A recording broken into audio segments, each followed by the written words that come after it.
I am driving as usual, and yeah, so uh, that would be cool. That is cool. I mean, I hope. Other people's opinions of driving are a little different.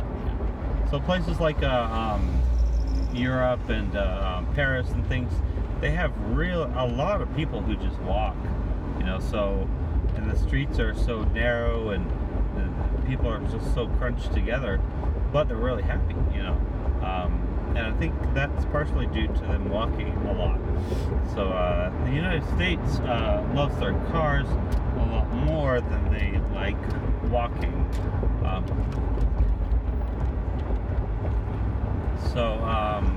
Yeah. Anyways, and cars are cool. I like walking too.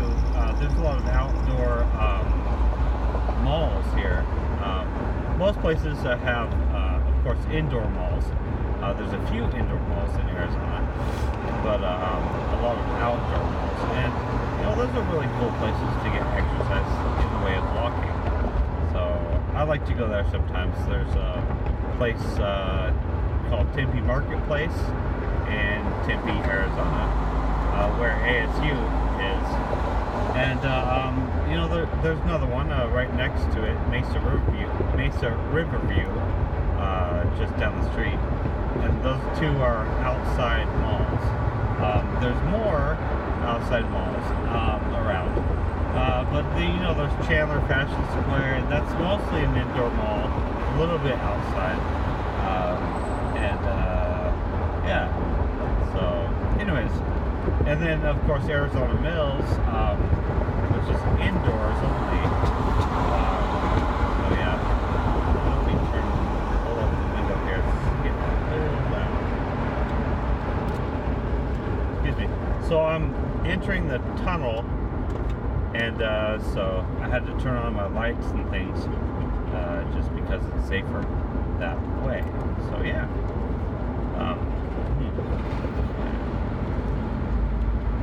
Brake lights. Oh wow, that's orange. So anyways,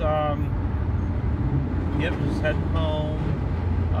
Today I'm going to help my mom sign up for insurance, and that'll be cool. Because the bills are getting sky high, so she needs better insurance to cover most of it. So that'll be good. And after that, I'm going to see my uncle, who's in Far East Mesa. And, yeah, so he's struggling a little bit with, actually a lot, well, he had a stroke a while ago, and then he had high blood pressure as he was not taking his medications, and so for the blood pressure. So after that, or during that period, his blood pressure got super high, and he wasn't thinking straightly after that. Yeah. So they called it traumatic. Basically pressure. Like a trauma-induced psychosis, really. So yeah, and the trauma, sorry, loud. The trauma wasn't, it was physical, it wasn't mental, although it did damage the mental ability of my uncle. So yeah, he's going through that, and we're trying to work with the insurance and all of the resources to get him on really good insurance, as well as my mom. So my mom, of course, has different attributes to her disability or her age and things like that. So anyways, yeah, so there's that, and really I've become an expert in signing people up for what is it, Medicare and Medicaid and things like that. Let's see, I helped a couple people. My friend and my other friend and my wife and my mom and my uncle. And yeah, so those are the people I've helped get on Medicare and Medicaid. Also my other friend Barb. So that and so yeah. Anyways, it's become kind of a cool thing to do. You know, to help people out and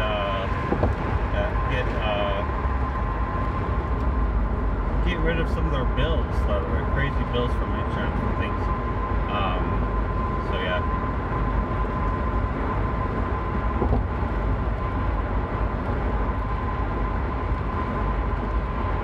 Anyways, there's a lot of open spaces here. It's very flat, all the way around the valley here. So there's a few juts of mountains, but there's only a few around here, anyways, Phoenix area. So yeah, just saying that because it's scenic, but not as scenic as other places like Utah or Alaska or anywhere else. Colorado with huge mountains around that are covering the horizon and everything. So yeah, there's mountains in the distance that kind of come up over the horizon. So, but they're a little hazy and stuff. I guess that's because of how Phoenix has high population and stuff. So, yeah.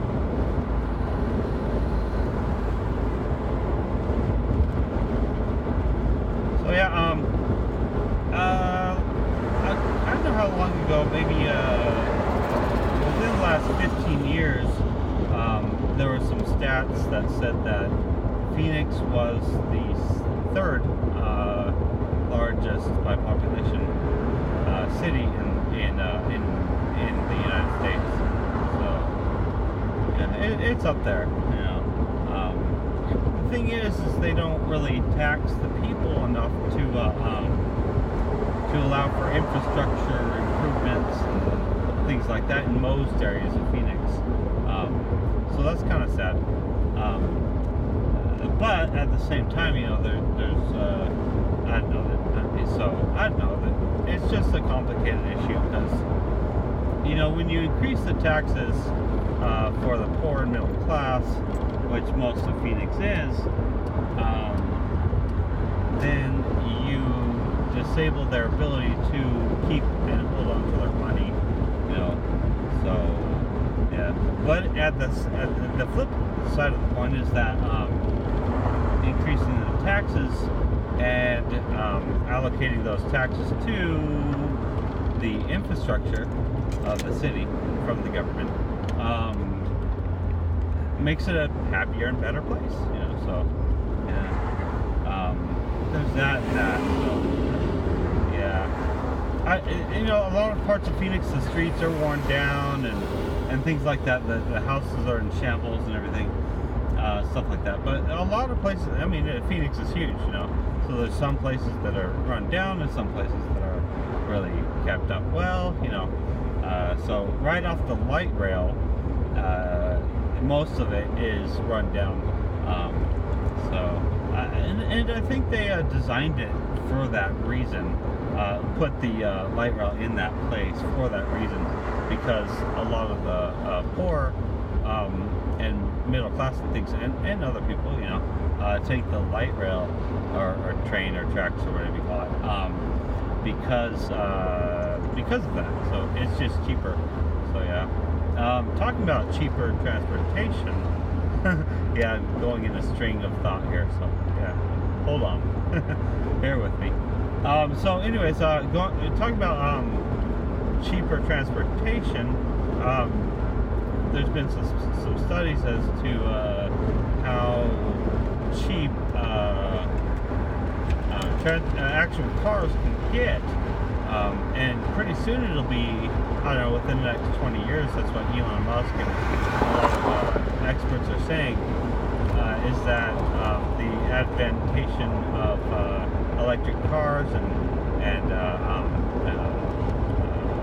things like that, with automated driving and autopilot, things like that, and then being able to rent your car out through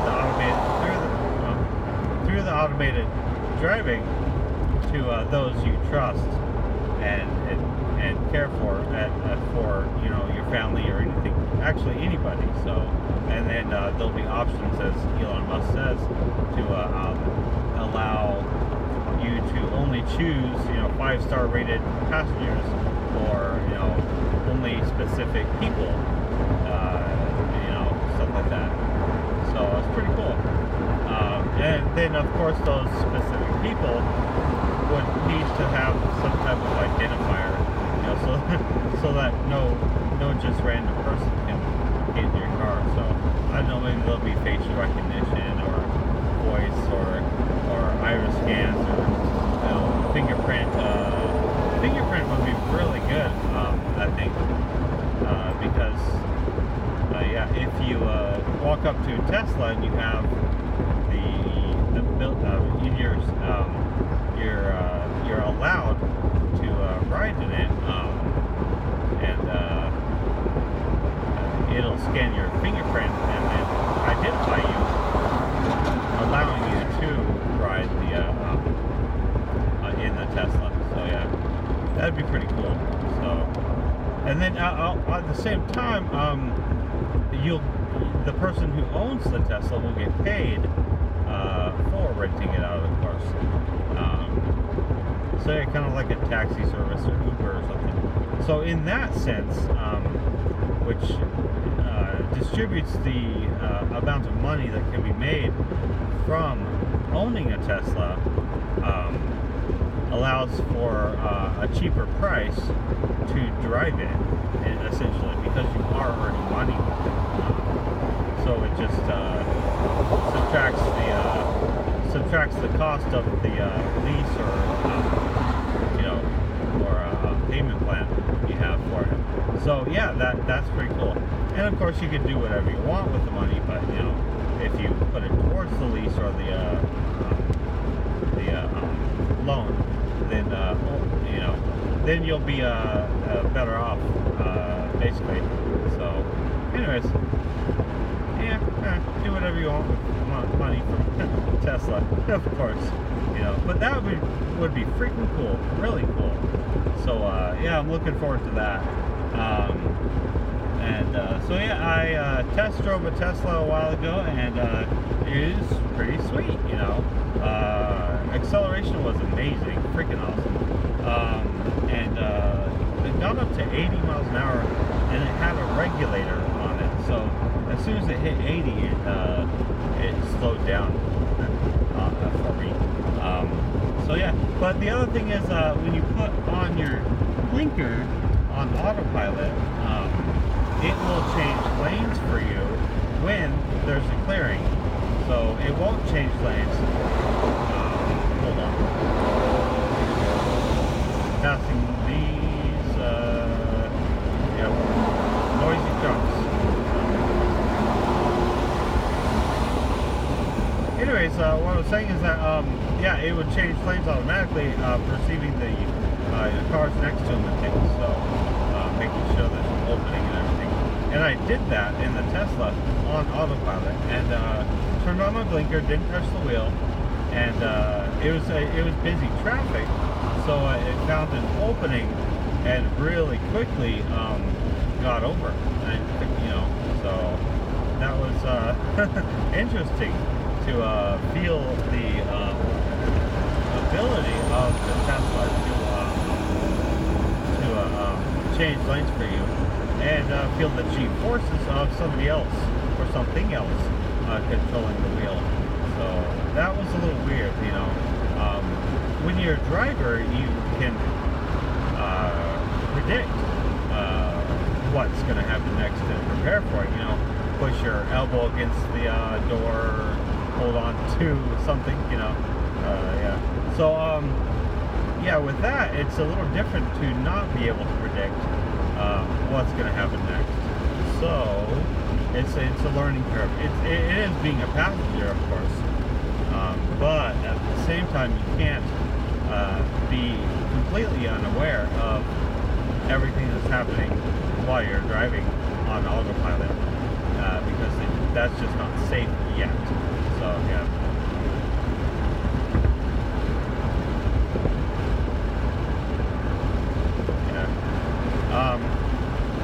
So anyways, that is really fun that was really fun to drive around in the Tesla. So yeah, I guess Tesla's actually Elon Musk's Roadster is in space right now, as most people know. So it's the first vehicle ever, I guess not vehicle, being too proud of a term, but first car ever to go into space, I believe. There might have been somehow that aren't known to us, but so far that's all we know, is that it was the first. So yeah, getting pretty noisy in here. Alright, cool. But yeah, that's what I think is, I don't know, it's the first. But yeah, so the name of the astronaut, or yeah, that's in the Tesla is named Starman, and he is not a real person. He's not even a robot. So he has no brain and no AI and can't move and everything.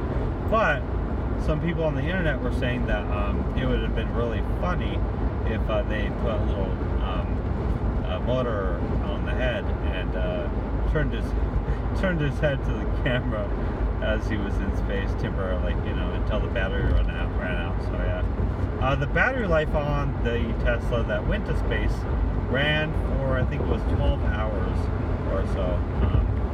Yeah, it might have been 16, but I know it wasn't 24. So after, well, I mean, during the whole flight, it had 12 hours of battery life. I don't know if they charged it while it was in the spaceship, but yeah, so maybe they did. But other than that, it was up there with battery for 12 hours and stopped transmission of video after the battery ran down, of course. So yeah, that is cool. So as far as we know, the Starman is traveling to Mars to orbit forever. So yeah, it went. I don't know if it's done going around the sun, but its trajectory is supposed to be going around the sun, and then you know, whiplashing over to Mars, increasing speed around the sun. So yeah, kind of cool. And I don't know if it has fuel on, you know, in the jet behind it. So I assume it does, but other reports have said that it doesn't. So I don't know.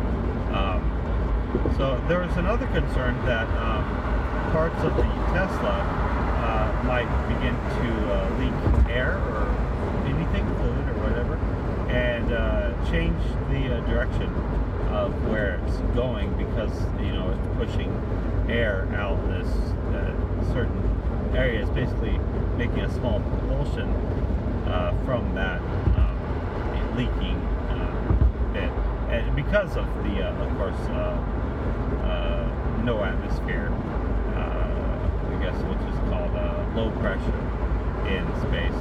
So yeah, or no pressure really. So and you know, in the Tesla there was atmospheric pressure before it went to space. So basically it held on to that air in, you know, the cushions, seat cushions and things, and other places where it might leak out because of the high amount of force between the high pressure in area, the car, and the very low pressure in space. So yeah, or no pressure. So yeah. Anyways, that would be really cool to see the Tesla in around Mars. Of course, not really see it, but maybe I don't know. Maybe the rover on Mars can snap a picture of it or something. We'll see. I don't know how good the zooming capabilities and everything on the rover are for the camera. So, anyways, I got my dog with me, and we are headed home. So, yeah, spent the night over at Julie's, and so yeah,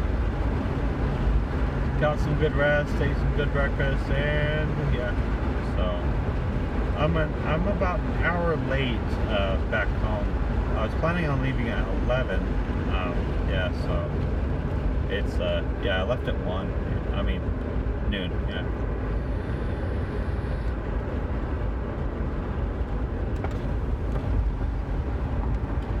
And it takes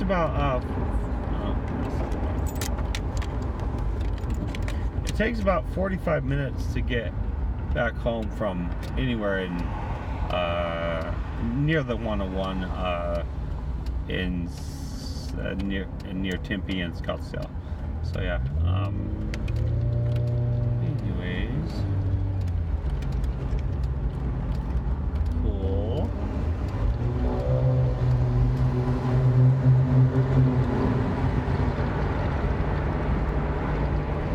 Well, I hope I have enough storage on my phone to hold the video. I have a few videos on there. One's about 5 gigabytes. So hopefully this won't cut out soon and say end of storage, so I'll have to upload the previous video to the cloud and YouTube and stuff. So I was planning, I started uploading like every video I had to YouTube all at once, and it's going really slow. So I think I'm going to be a little more selective and only choose the videos that are good quality and things, and have good audio and everything, so that I can minimize the bandwidth of the upload to YouTube, so that I don't take too much time doing it. So yeah, and that will get the videos out there quicker. Also, so that'll be good.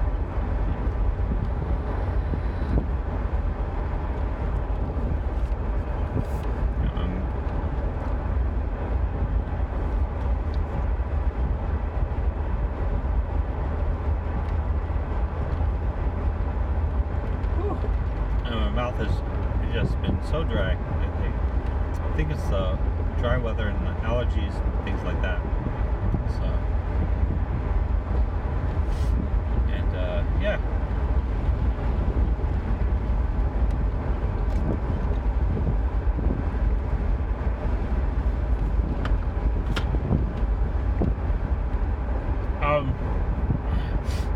Excuse me.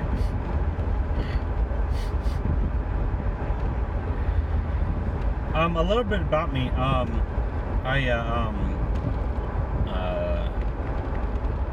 Yeah, health-wise, I guess, and a little history on where I have been and things. Lived, really.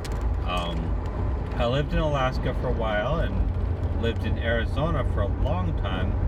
Let's see.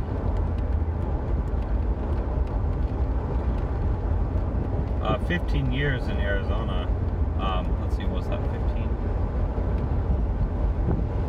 Okay. Yeah, 15 years of most of my childhood. Well, really my teenage years, and into adulthood. And then moved to Utah for a while, and did that, and that was really fun. I really wanted to learn how to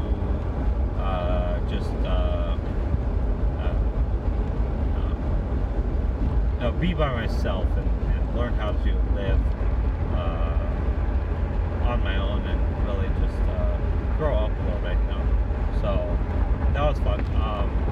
And you know, I made a lot of friends there, and went to a lot of singles activities and things and stuff. So at the time, Gordon B. Hinckley was the prophet of the Church of Jesus Christ of Latter-day Saints, or the Mormons. And so he at the time stated that if you were 25 or 26 or older and, not married, I guess he was joking, but I took it seriously. If you're that age,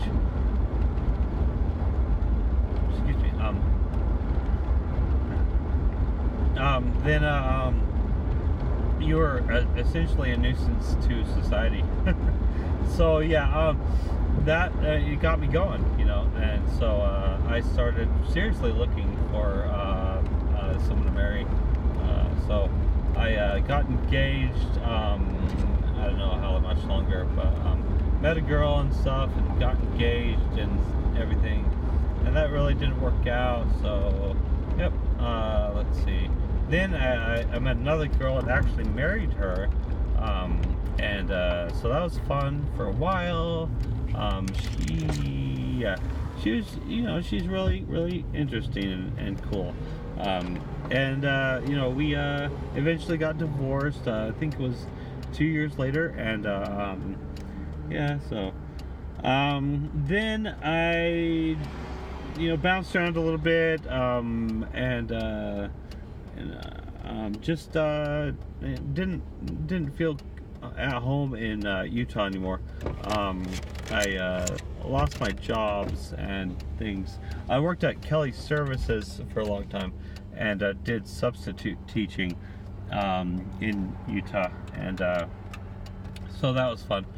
But yeah, so that job was a temp agency, and I also worked at Labor Ready for a long time, and did a lot of construction. Went out to Park City before the Olympics and worked on the buildings there, doing the, you know, tear down and stuff, walls and things, and clean up and all that, and stuff like that. So I did that for a while, and then yeah, I lost that job because hold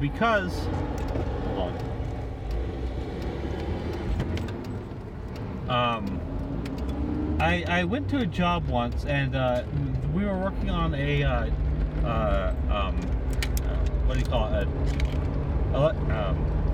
Electrical generator for through natural gas, and it was a real tall building and things. You know, not scaffolding. Framework on the top, on the roof. You know, the roof wasn't even finished, and we had to get up there and tie ourselves down with, you know, ropes and things, and hooks and all that stuff, and it was freaking scary. So I didn't want to do that anymore, and a lot of the previous Labor Ready employees have gone there and quit. So so anyways, I was the last person to quit that job and say, sorry, I can't do it. And so they pinned it on me and said, hey, we can't have you work at Labor Ready anymore because you lost that contract with such and such company. So you know, I don't care really. But anyways, I went back to, after that and losing those jobs, not being able to earn money much anymore, I sold my truck, and for a really cheap price, too cheap. But then I, you know, took a bus to Arizona, and I left most all of my stuff there. You know, big speakers, stereo, TV, bed, all sorts of things, and only took the essentials. I shipped my package of you know, big box of stuff through UPS, and it was actually too big for UPS, they said. So anyways, they took it anyways, and so and you know, I paid them, I got a loan out from some loan shark place, and anyways, paid them back, I think. Yeah, then I got on the bus and I had a bicycle, so I had to buy a box for the bicycle at the station before the bus left, and did that real quick, and had to take apart a lot of the bike so that it would fit in the slender box, you know. So that was that, and then anyway, stashed 2 carry-ons and a bike and on the bus, and that's all. I think I had $3 or so, maybe $6 in my pocket, so cash, and so yeah, I made it all the way. I think it was I don't know how long, like a 16-hour drive or something from Utah to Arizona. Usually it's 12 if you take it straight without a break. So anyways, I've traveled back and forth between Utah and Arizona quite a lot. Salt Lake City and Phoenix area. So Mesa sometimes too. And it's really a fun trip. And I like going at night because there's no traffic, you know, and it really eases the trip, so it doesn't make it too hard to do. So that's what I usually do with traveling to Utah. And I found these herbal supplements at gas stations called Energy X or something like that.